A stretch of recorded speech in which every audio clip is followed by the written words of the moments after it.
Nice and comfortable, sub. Nice and comfortable. The new setup, I like it, the new sofas. Right, go on. Don't start sinking again. Flipping neck. Let's start. Hidden Gems. We're back. Episode 3. Not getting viewed as much as the other ones. I need to share them, I think, a bit I don't more. know why people are viewing this shit. The You Hidden lot Gems, don't they're know not in it. you lot don't know shit about talent out there. You need to We'll get it out start there. viewing this shit, mate. Just in general, we're going to get there, inshallah. We keep saying that because we know we're going to get there. End of. Alhamdulillah. Carry on. Right, Yeah. episode 3. First episode I covered Keenan Yildiz. Played against Inter Milan this week, so the reason I want to mention that, obviously, because we're saying Hidden Gems, let's follow them a little bit. We lost 1-0. Less said about that, the better.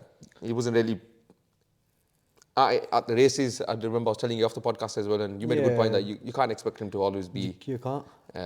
Obviously, he's a youngster, and the tactics that Allegri went to Inter Milan with, I think it would have suited Federico Chiesa to be playing with really a bit more power and pace and more experience. And that's the And thing. maybe innit? Yildiz coming off the bench. He looked overawed by the experience at San Siro. I think us guys always, from a fan's perspective, we always look at him and we think, could the manager have done this? Could he have done that?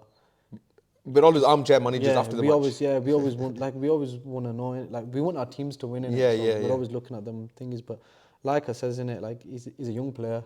He's performed most of the season. When he has played, yeah. Pretty much. But you know, it is as well. So I know what you just said you there. can't but expect 100. Sometimes some decisions are like there to be debated over, and Yildiz or Chiesa, I think, won that. Yeah. I think you would favour Chiesa anyway, generally. Yeah, 100%. Especially in a big title deciding Chiesa is game. Well, not deciding, but he's an established player, isn't he? You know, the line of Wembley, mate. He's been Share. wicked. He's been wicked for you guys. He's been wicked for Italy. So you know, it's just injury problems. You know, if you can sort his fitness out and get past these problems, then there's a player there. But top 5 wingers in Europe, in my if opinion. If he can't, Didi, you know what I'm like when it comes to No, players. I'm like that as well, 100%. The best ability. But he's always going to have the special place in my heart now for what he did at Wembley and the Euros and for Italy as well. He was just a lion, man. He was a lion.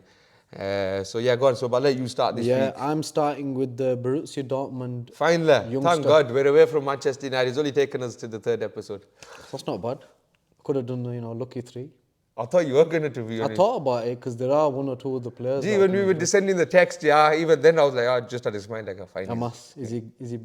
No, I asked you about him. Like, what do you know about him? Because I just seen him. Yeah. When you sent the text for the play that we're doing today, like, I'm doing him, and this is the one I'm doing. When I seen this from Borussia Dortmund, Caught you off guard and that. That's what I mean, innit? That I actually thought it was going to be a hat-trick. Paris Brunner. Oh, Brunner. Or Brunner. I don't know how you pronounce it, but I'm assuming one of us Brunner. is right. Yeah. 17 years old. He's represented Germany at youth level, but he can also represent DR Congo because obviously his family are from that descent. Amazing forward at that level. 46 in 68 at youth level for his clubs. 20 in 25 for the under-17s for Germany. He's won the under-17s Euros, the under-17s World Cup. He won the under-17 Golden Ball at the World Cup, which is the best player at the World Cup. Bang. He won the top scorer at the under-17 Euros. He won the best player at the under-17 Euros. And obviously he made team of the tournament as well. So yeah, it seems like they've got a talent on their hands there. He wasn't from their academy. I cannot remember the club, so we'll forgive you. Apologies for that. We'll forgive you. But obviously he's there, and he's a club that's he's at a club that's established, and that's known for in the Champions League, blooding youngsters and promoting players and playing a good style of football as well. Generally, 100%. That's a good point. So I think he's one to keep an eye out. He's very strong. He's good in the air. He's bullish, and he's got a good finish on him clearly by the stats numbers shows, and the stats. But yeah. Interesting that Germany are struggling at the moment. They don't really have a striker that stands out. The thing is, he's played majority of his games from the left side. Okay.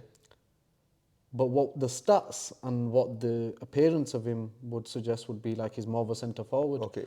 But he's played more of the left side all in all. But he can play anywhere across the front. We're seeing a lot of them type of players, though, tall, that can play up front and on the left, like a Richarlison type. I think more people have, obviously, the people that grew up in the era, like our era, even just after our era, they were looking up to who? Henry. Ronaldo and Messi. Yeah. No, our era was Oh, right, Henry. sorry, yeah. Ronaldo and Messi. You did say our era first, that's why I said Henry.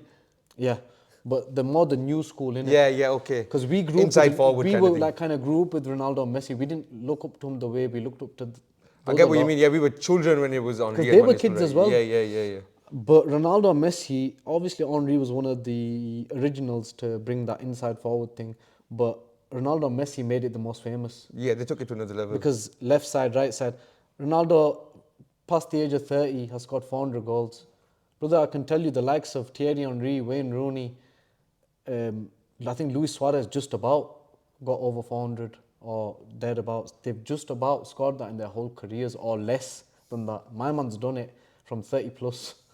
So he's animal. He's a poacher extraordinaire after the age of 30. No, poacher extraordinaire. The best of I was the going to best. say that's like a... No, you didn't let me finish it. So he's elite. But man. yeah, so that's why we're seeing, back to the point, that's why we're seeing these type of players coming now, because everyone's looking up to Ronaldo and Messi. Okay, We want to I come get from you. wide, Right, yeah. do a skill, cut in and boom, because they're the best at it. There's another player that I'll be covering up maybe. And Mbappe now, if you're looking at nowadays. Yeah, Mohamed Salah. Salah as well, yes, sorry.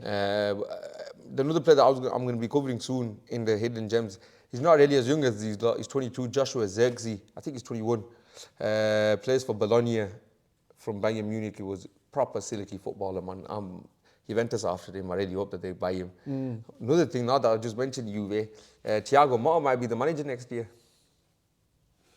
Strong reports are coming out. Inter Milan. Yep, but he's a very, very, very highly rated Italian coach. So when he first started his coaching career, you know what? Because he's hidden gems, it kind of fits. Because I don't think anyone knows about Thiago Motta's coaching career, so I'll carry on. Right?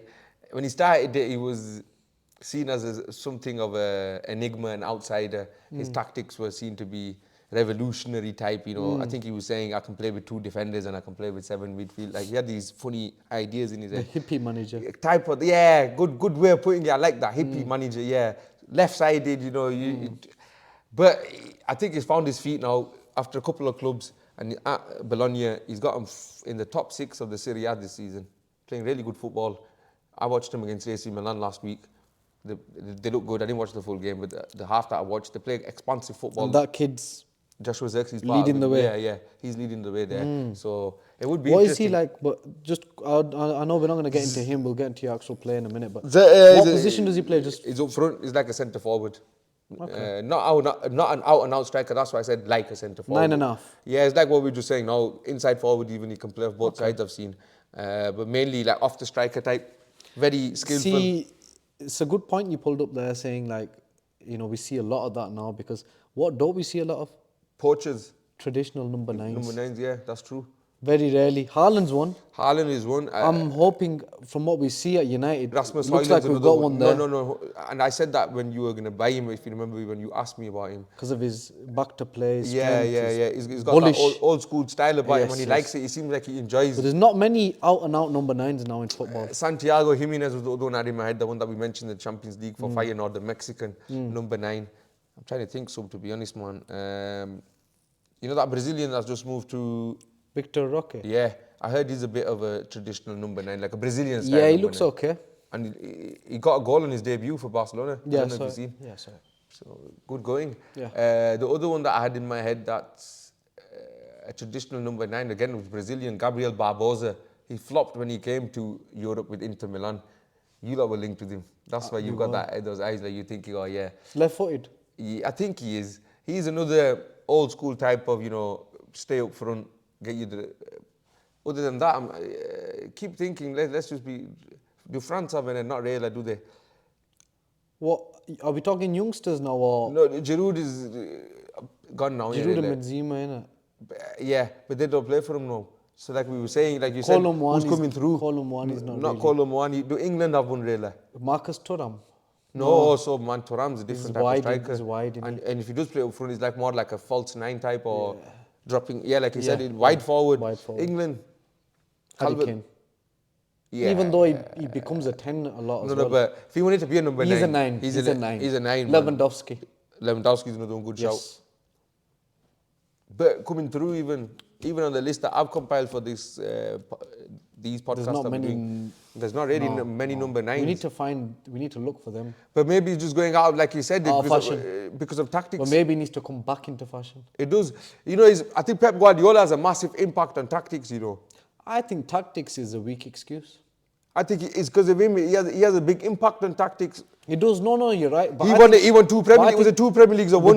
Without a out and out number 9. So 1.5, I'd say. Yeah. So he showed that style. I think of play. Aguero was available for like half. Yeah, you're right. Yeah, actually. Aguero right. wasn't proper number 9. Yeah, when he retired. Yes, yes. No, but he left him, sorry, for Barcelona.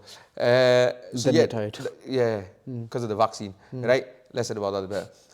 No, actually, we'll get into that another day. Trust me. I keep saying less said, forget that. We are going to get everything out. Let's get to your player, man. No, what was I going to say, man? I was going to say something about Pep, man. I was going to say, yeah, because of the strikerless system, we'll get to my play, instead of a good. The strikerless system, then obviously it kind of cons some managers maybe or some clubs that. I don't know, man. I mean, it's not been long into his career, but what I've seen from Rasmus, even before the goals, before this little flood I can see why a number 9 can work.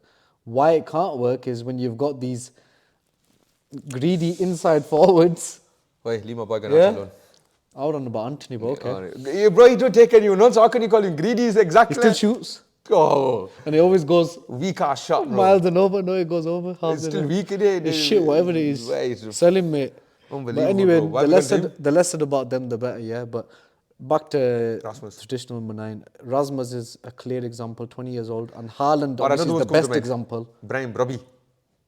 Yeah, I don't no, know. why? No, so I know because the idea. No, it's too much thing. Even you've like. I know, but it seems like he's decent. No. We don't want decent at United. We want. No, I did say for you. I said as a number 9. He's the one we're linked with. Well, I think you should go for the other one in Holland. The one that we do mention, Santiago Jimenez. I think fuck Holland now. Leave Holland for. No, Jimenez is a big talent, mate. He might be, but just. He's Mexican as well. I'd take Guirassy because I want Højlund to be our. Number 9. Yeah, but Guirassy's not really. I know he's his first good season. I know, but you'd rather have someone that's just going to be backup and be happy to be backup, kind of thing. Like Igalo and Cavani really wasn't. No, he wasn't a backup. He wasn't happy as well as a backup when he'd become one, didn't it? That's what I'm saying. Igalo, you'd win it in Igalo basically. Or someone just slightly better. And Arnautovic. It's going to get you 15 goals a season. Yeah, Arnautovic, why not? How ironic! How ironic! He's Inter Milan. To be honest with you, I'd want someone better than him as well. I'd want someone getting me 15 goals off the bench. To be fair, right? Come on, if Chicharito and Solskjaer and so many different players over the years, Saha, football headlines. They weren't even always starting, and they'd still score you 10, 15 goals a season. Saha was sick, man. We always said this, man. He had the ability, potential to become world class. Even Fergie used to start him. I think he was world class. I think he could have been elite. That's what I think. I rated Saha really high. I know you do. Right foot, left foot, fast, strong. Oh my God. Really good. I like Luis Saha a lot. I think he was really injuries underrated. Injuries. They did plague him. Perfect word. Big time, bro. Top talent, man. Big time, bro. He was. So correct me if I'm wrong, right? I had this debate. I forgot who it. His father 07 or 8 team. The Champions League winning team. I don't think he made enough appearances. He's in the squad, I mean. Yes.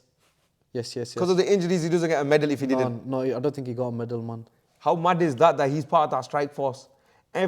Now you understand my point. We always forget him. Because he was injured a lot, man. But how sick? You're saying to me, without the injuries, this guy's elite. So he's another feather in the cap that Fergie had available.